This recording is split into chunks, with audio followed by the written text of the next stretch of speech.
தமிழகத்தில் ஆசிரியர் பணியிடங்களுக்கான கலந்தாய்வு வெளிப்படைத்தன்மையுடன் நடைபெறுவதாக பள்ளிக்கல்வித்துறை அமைச்சர் செங்கோட்டையன் தெரிவித்துள்ளார்.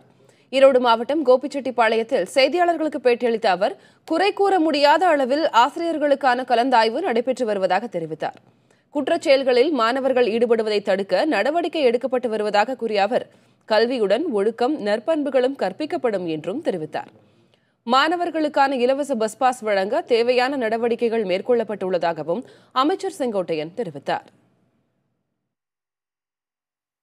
இந்த பண்பாடுகள் அனைத்தும், நற்பண்புகள் அனைத்தும் ஒரு புத்தக வடிவமாக அமைக்கப்பட்டு என்னென்ன வகையில் இந்த மாணவர்கள் தங்களுடைய எதிர்காலத்தில் மற்றவர்களுக்கு உதவிக்கரம் நீட்ட வேண்டும் என்ற முறையில் அந்த பணிகள் மேற்கொள்ளப்பட்டிருக்கிறது.